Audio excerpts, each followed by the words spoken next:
السلام عليكم ورحمة الله تعالى وبركاته. وعليكم السلام ورحمة الله. الحمد لله.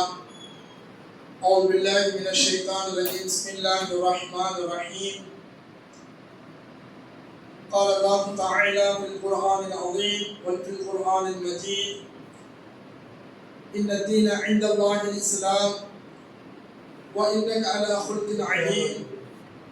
وقال أيضا: إنما بعثت رحمة للعالمين. قال النبي صلى الله عليه وسلم: كان خلقه قرآنا ذلك يوم ولدت فيه أو كما قال عليه الصلاة والسلام. கண்ணியமிக்க அல்லாஹ்வின் நல்லடியார்களே, கண்ணியமான பெரியோர்களே, சகோதரர்களே, அல்லாஹ்வுடைய மாபெரும் கிருபையினால் புனிதமான ஒரு மாதத்திலே நாம் எல்லாம் ஒன்று கூடியிருக்கிறோம். அந்த மாதத்தினுடைய சிறப்பை எல்லாம் நாம் எல்லாம் அறிந்தவர்களாக இருக்கிறோம்.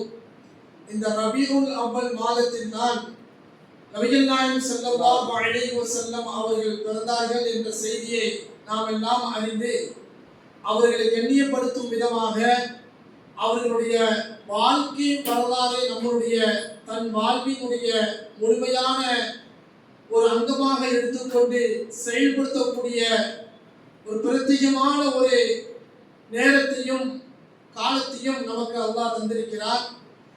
அதற்காக வேண்டி இந்த மாதத்திலே பெருமானாரை பற்றி சொல்வதற்காக வேண்டியும் கேட்பதற்காக வேண்டியும் நாம் எல்லாம் ஒன்று கூடியிருக்கிறோம்.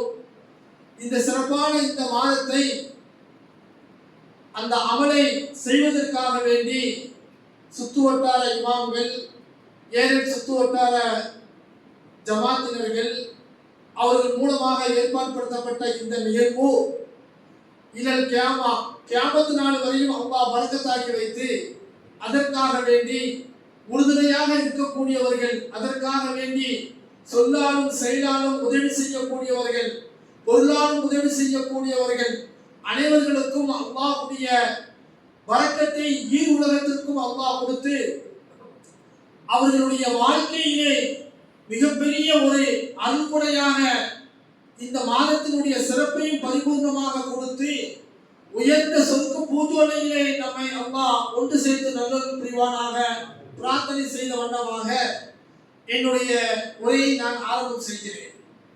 கண்ணியமிக்க அல்லாஹ்வின் நல்லடியார்களே, கண்ணியமான பெரியவர்களே, இந்த உலகத்திலே மனித சமூகம் அனைத்து பாதைகளிலுமே வெற்றி பெற வேண்டும் என்று சொன்னால் அரசியலாக இருக்கட்டும், ஆன்மீகமாக இருக்கட்டும், தொழிலாக இருக்கட்டும், கல்வித்துறையாக இருக்கட்டும், விஞ்ஞானமாக இருக்கட்டும், எல்லா வழிமுறைகளிலுமே மனிதன் ஈடேற்றம் பெற வேண்டும் என்று சொன்னால் அதற்கு பெருமானார் ஸல்லல்லாஹு அலைஹி வஸல்லம் அவர்களுடைய வாழ்க்கையினுடைய அங்கங்கள் இருந்தால்தான் அதிலே வெற்றி பெற முடியும்.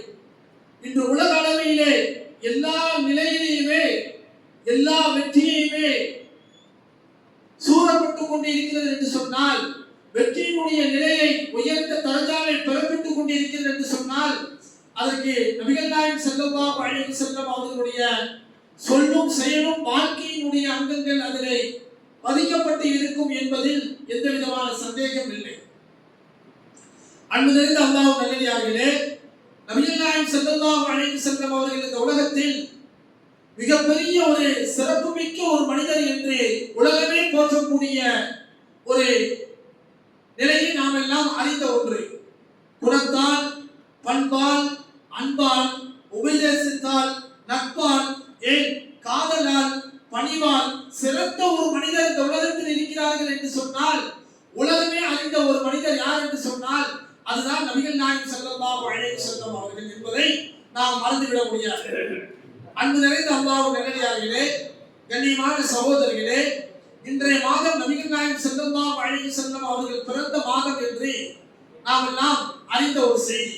இந்த மாதத்திலே நபிகள் நாயகம் ஸல்லல்லாஹு அலைஹி வஸல்லம் அவர்கள் பிறந்த மாதத்திலே எல்லோரும் சந்தோஷப்படக்கூடிய ஒரு நிகழ்வாக அல்லாஹ் ஆக்கி வைத்திருக்கிறார்.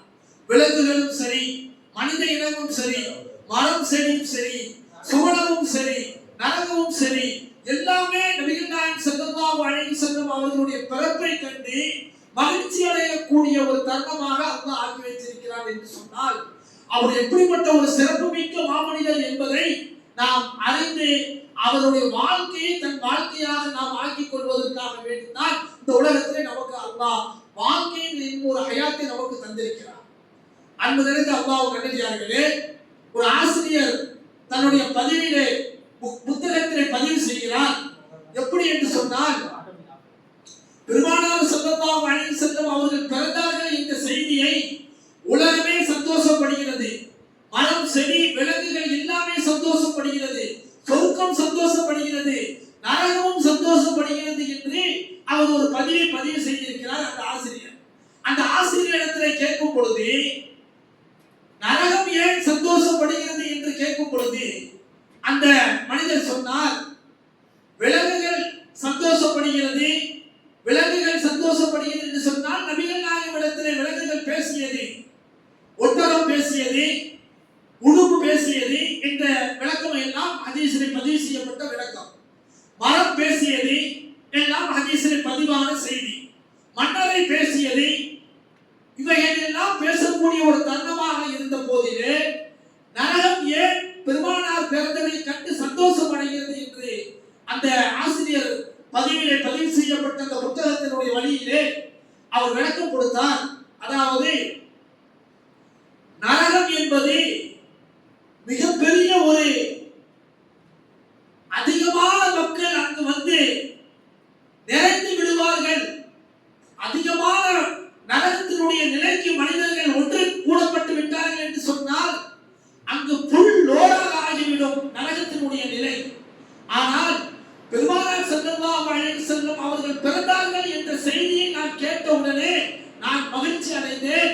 இந்த நரகத்திற்கு பெருமானாரை யார் பின்பற்றி நடப்பார்களோ, பெருமானாருடைய சொல்லை யார் முழுமையாக கடைபிடித்து நடப்பார்களோ, பெருமானாரோடு யார் இணைந்து நடப்பார்களோ, பெருமானாருடைய வாழ்க்கையினுடைய வரலாறை யார் கையில் எடுத்து நடப்பார்களோ அவர்கள் யாரும் இங்கு வரமாட்டார்கள்.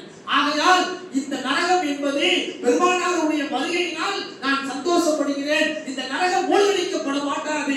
மனித இனத்தினால், படைப்பினங்களினால் இந்த நரகம் மூழ்கடிக்கப்படாது என்பதனால் நான் சந்தோஷப்படுகிறேன் என்று அந்த நரகம் சொன்னதாக அந்த ஆசிரியர் அவருடைய பதிவேட்டிலே பதிவு செய்து வைத்திருக்கிறார். அன்புமிக்க அல்லாஹ் நல்லடியார்களே, கண்ணியமான பெரியவர்களே, நாம் கொஞ்சம் சிந்தித்து பார்ப்பதற்கு கடமையாக்கப்பட்டிருக்கிறோம். அல்லாஹ்வுடைய பெரும் அருள்கொடையாக தரப்பட்டவர்கள் தான் பெருமானார். நபிகள் நாயகம் ஸல்லல்லாஹு அலைஹி வஸல்லம் அவர்களை சொல்லும் பொழுது, துமினூன பில்லாஹி வ ரசூலிஹி வ துஜாஹிதூன ஃபீ ஸபீலில்லாஹ் என்று அல்லாஹ் குர்ஆனிலே கூறுகிறார். வ துமினூன பில்லாஹ், அல்லாஹ்வை கொண்டு ஈமான் கொள்வது, வ ரசூலிஹி, ரசூலை கொண்டு ஈமான் கொள்வது, வ துஜாஹிதூன ஃபீ ஸபீலில்லாஹ், அல்லாஹ்வுடைய பாதையிலே துஜாஹிதூன முஃபஸ்ஸிரீன்கள் விளக்கம் தருகிறார்கள். நீங்கள் ஜிஹாத் செய்வது, அறப்போர் செய்வது என்ற ஒரு விளக்கம் இருந்தாலும் கூட உங்களுடைய வாழ்விலே அல்லாஹ்வை ஏற்றுக்கொண்டீர்கள், ரசூலை ஏற்றுக்கொண்டீர்கள். ஆனால் துஜாஹிதூன ஃபீ ஸபீலில்லாஹ், அல்லாஹ்வுடைய பாதையிலே உங்களுடைய வாழ்க்கை பயணத்தை நீங்கள் பயணம் செய்து கொண்டிருக்கக்கூடிய தருணம் என்பது மிக பெரும் ஒரு வெற்றியை தரக்கூடியது என்று அல்லாஹ் சுப்ஹானஹு வ தஆலா குர்ஆனிலே அவன் வசனம் மூலமாக கூறுகிறார். இந்த ஆயத்தினுடைய விளக்கத்தை நாம் கொஞ்சம் சிந்தித்து பார்க்க வேண்டும். அன்பு நிறைந்த அல்லாஹ்வின் நல்லடியார்களே, துஜாஹிதூன ஃபீ ஸபீலில்லாஹ், இன்று நாம் எல்லாம் திருமணம் முடித்து கணவனோட, மனைவியோட, மக்களோட, குடும்பத்தோட, வியாபாரங்களோட, தொழிலோட, ஏன் இந்த உலகத்திலே நாம் நாமாக வாழ்ந்து கொண்டிருக்கிறோம் என்று சொன்னால் துஜாஹிதூன ஃபீ ஸபீலில்லாஹ், அல்லாஹ்வுடைய பாதையிலே ஜிஹாத் செய்து கொண்டிருக்கிறோம், தியாகம் செய்து கொண்டிருக்கிறோம். அல்லாஹ்வுக்காக வேண்டி நம்முடைய வாழ்க்கை பயணத்தை பயணம் செய்து கொண்டிருக்கிறோம். எந்த பயணம்? சுன்னத்துல் ரசூலுல்லாஹ். நாம் நிக்காஹ் என்னும் திருமணத்தை முடித்தோம், கணவன் மனைவியோடு நாம் வாழ்கிறோம், பிள்ளைகளோடு வாழ்கிறோம், வியாபாரம் செய்கிறோம், தொழில் செய்கிறோம், படிக்கிறோம், அமல் செய்கிறோம். எல்லா நிலைகளையும் நாம் தயாராக செய்து கொண்டிருக்கிறோம். ஆனால் இங்கே ஒரு விஷயத்தை நாம் விளக்க வேண்டும். துமினூன பில்லாஹி, அல்லாஹ்வை ஈமான் கொள்வது, வ ரசூலுஹி, அல்லாஹ்வுடைய தூதரை கொண்டு ஈமான் கொள்வது. யார் ஒரு மனிதர் அல்லாஹ்வை ஏற்றுக்கொண்டதற்கு பின்னால் ரசூலை ஏற்றுக்கொள்ளவில்லையோ, ரசூலுடைய வாழ்க்கை யாரிடத்தில் இல்லையோ, அவர்கள் என்ன தியாகம் செய்தாலும் அவர்கள் வெற்றியாளர்கள் அல்ல. அப்ப யார் விடைபெற்று விடுகிறார்? ஈமானுக்கு அப்பாற்பட்டவர்கள் விடைபெற்று விட்டார்கள். அவர்களுடைய வாழ்க்கை, அவர்களுடைய குடும்பம், அவர்களுடைய தொழில், அவர்களுடைய வியாபாரம், அவர்களுடைய விவசாயம், அவர்களுடைய நடைமுறைகள் எல்லாமே எப்படி நிகழ்ந்து விட்டது? யுஜாஹிதூன ஃபீ ஸபீலில்லாஹ் என்று நிகழாமல் அவர்களுடைய நிலை அல்லாஹ்வுடைய சொல்லும் இல்லை, ரசூலுடைய சொல்லும் இல்லை. அப்படி வாழக்கூடிய ஒரு தருணமாக இந்த உலகத்தில் வாழ்கிறார்கள். ஆனால் துமினூன பில்லாஹி, அல்லாஹ்வை ஏற்றுக்கொண்டவர்கள், ரசூலிஹி, அவர் ரசூலை ஏற்றுக்கொண்டவர்கள், வதுஜாஹிதூன ஃபீ ஸபீலில்லாஹ், அல்லாஹ்வுடைய பாதையிலே தியாகம் செய்யக்கூடியவர்கள் யார்? நாம், உம்மத்து முஹம்மதியாக இருக்கக்கூடிய நாம். மனைவி மக்களோட, பிள்ளைகளோட, தொழிலோட, வியாபாரங்களோட எல்லா நிலையிலும் வாழ்கிறோம், ஜிஹாத் செய்கிறோம். அல்லாஹ்வுடைய பாதையிலே நாம் என்ன செய்கிறோம்? தியாகம் செய்து கொண்டு வாழ்ந்து கொண்டிருக்கிறோம். எத்துடன்? அல்லாஹ்வை ஏற்றுக்கொண்டதுடன், அல்லாஹ்வுடைய ரசூலை ஏற்றுக்கொண்டவுடன். இங்கு யார் அல்லாஹ்வை ஏற்றுக்கொண்டு அல்லாஹ்வுடைய ரசூலை ஏற்றுக்கொள்ளவில்லையோ அவர்கள் இதில் இருந்து விடைபெற்று விடுவார். இதிலே அவர்கள் ஒன்று சேர மாட்டார்கள் என்று அல்லாஹ் அந்த ஆயத்தின் மூலமாக நமக்கு விளக்கம் தருகிறார்.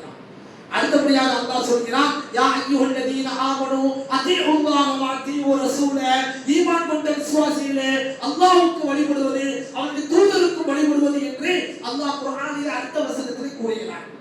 இப்படி மனிதனுடைய வாழ்க்கை ஆரம்பத்தில் இருந்து, பிறந்ததில் இருந்து இறக்கும் வரை பெருமானாருடைய வாழ்வு மனிதனுக்கு ஒரு முக்கியமான ஒரு அங்கமாக இருக்கிறது என்பதை விளங்கிக் கொள்ள வேண்டும்.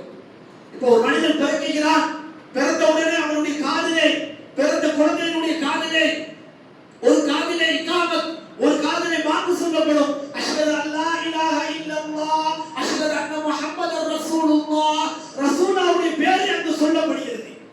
அந்த மனிதன் இறந்து, அந்த மனிதன் வாழ்ந்து இறந்ததற்கு பின்னால் கபரிலே வைக்கும் பொழுது அலா மில்லத ரசூலுல்லாஹ் என்று தலையை தாங்கி கபரிலே இறங்கியவர்கள் சொல்லி வைப்பார்கள். அப்போ மனிதனுடைய வாழ்க்கை ஆரம்பத்தில் இருந்து, மனிதன் வாழ்க்கை வாழக்கூடிய அந்த தருணத்தில் இருந்து வாழ்ந்து முடிந்ததற்கு பின்னால் வரை பெருமானாருடைய வாழ்க்கையினுடைய நிலையை அவன் சுவாசித்துக் கொண்டுதான் வாழ்கிறான், சுவாசித்துக் கொண்டுதான் வாழ முடியும் என்பதற்கு இந்த உம்மத்துக்கு இந்த பெருமானாருடைய வாழ்க்கை என்பது ஒரு பொக்கிஷமானது என்பதை நாம் விளங்கிக் கொள்ள வேண்டும்.